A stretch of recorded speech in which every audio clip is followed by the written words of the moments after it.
این برگ از تاریخ نروژ اونقدر هیجان انگیزه که مطمئنم اصلا دوست نداری از دستش بدی.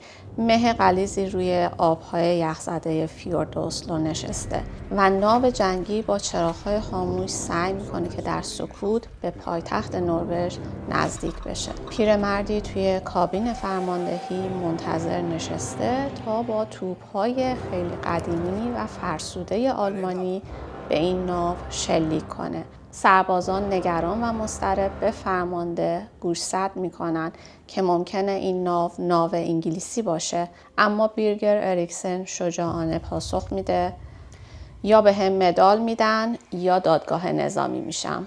شلیک کنید. آتش. این ولاگ داستان واقعی 6 ساعت مقاومت این فرمانده با سربازهای آماتور و توپ‌های فرسوده خودش در جزیره‌ای در اسلوست که باعث نجات پادشاه، دولت نروژ و خزانه ملی کشور نروژ میشه. شب 8 آپریل 1940 درست یه روز قبل از حمله، بریتانیا بدون اجازه نروژ آبهای ساحلی این کشور رو مینگذاری کرد تا راه رو بر کشتی‌های هیتلر ببنده. اما دولت نروژ در اسلو هنوز در آرامش کامل خوابیده بود و به این اقدام بریتانیا اعتراض رسمی می‌کرد. وسط همین توهم دولت بود که در دهانه فیورد اسلو یک قایق صیادی کوچیک به نام پول 3 با واقعیت عریان جنگ روبرو شد.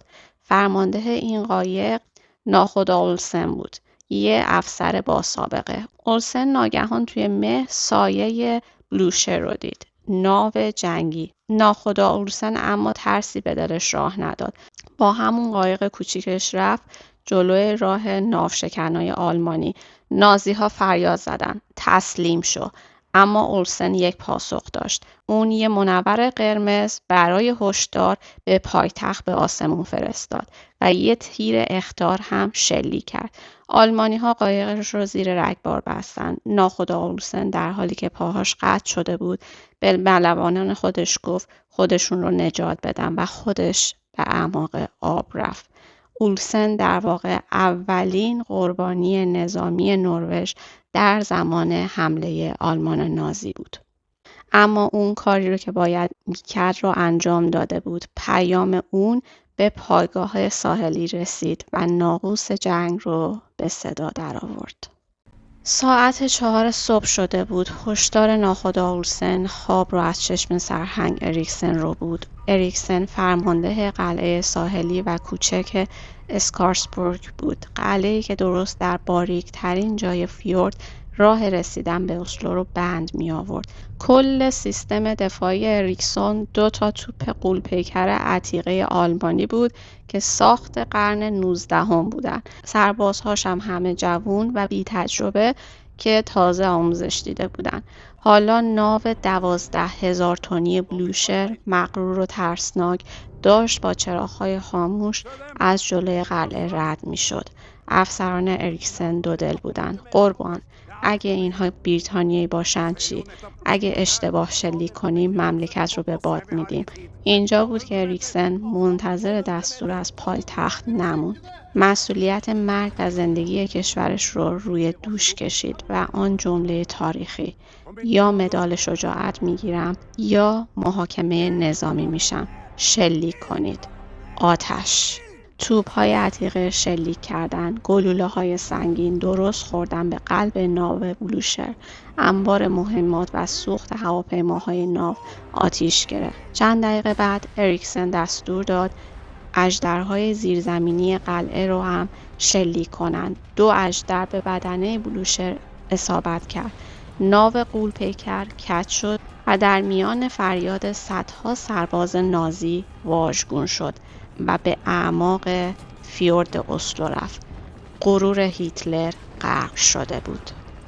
غرق شدن ناو بلوشر نقشه بی‌نقص هیتلر رو کاملا خراب کرد. آلمانی‌ها مجبور شدن عقب نشینی کنن و این یعنی ورود اونا به پایتخت. 12 ساعت عقب افتاد. شاید پیش خودتون بگید 12 ساعت مگه چقدره؟ برای اینکه بفهمید این 12 ساعت چطور سرنوشت یه ملت رو تغییر داد، باید به همسایه نروژ یعنی دانمارک نگاه کنیم. هیتلر در همان روز همزمان به دانمارک هم حمله کرد، اما در دانمارک هیچ ناخدا اولسنی نبود که منور شلیک کنه. هیچ سرهنگ اریکسونی هم نبود که بدون دستور شلیک کنه. نتیجه چی شد؟ ارتش آلمان مثل آب خوردن وارد پایتخت دانمارک شد و پادشاه دانمارک تنها پس از 6 ساعت در حالی که هنوز داشت صبحونه‌اش رو تموم می‌کرد رسما تسلیم هیتلر شد و کشورش رو 2 دستی تقدیم نازی ها کرد. اما در نروژ به لطف اون 12 ساعتی که با خون و شجاعت خریده شده بود، ساعت 7 صبح در حالی که آلمانی ها هنوز گیج بودن، پادشاه هاکون هفتم، اعضای دولت و تمام نمایندگان مجلس سوار قطار شدند و به سمت شمال فرار کردند. آلمانی ها وقتی وارد کاخ اسلو شدند، تخت خواب شاه هنوز گرم بود، اما خودش فرار کرده بود. همزمان یک عملیات هالیوودی دیگه در جریان بود. تخلیه 50 تن طلای بانک مرکزی نروژ. کارمندان بانک و ارتش تمام شمش‌های طلا رو بار کامیون‌ها کردند و درست چند دقیقه قبل از ورود سربازان آلمانی طلاها رو از شهر خارج کردند و به انگلستان فرستادن تا هیتلر نتونه ثروت ملیشون رو تصاحب کنه. نروژ در اون شب تاریک با شجاعت مردانی مثل ناخدا اولسن و سرهنگ اریکسن غرور خودش رو نجات داد. اما این تازه اول بازی بود. چند روز بعد ارتش هیتلر اسلو رو کاملا اشغال کرد. با ورود نازی‌ها مخوف‌ترین سازمان امنیتی جهان یعنی گشتاپو چتر وحشتش رو روی این کشور باز کرد. از فردا صبح اون روز دیگه هیچ کس در نروژ امنیت نداشت و هر گونه مخالفت مساوی بود با شکنجه‌های قرون وسطایی. اما درست در همین لحظه که هیتلر فکر می‌کرد نروژ رو رام کرده، از دل تاریکی خیابون‌های اسلو ارتش جدیدی متولد شد. ارتش مخفی سایه‌ها.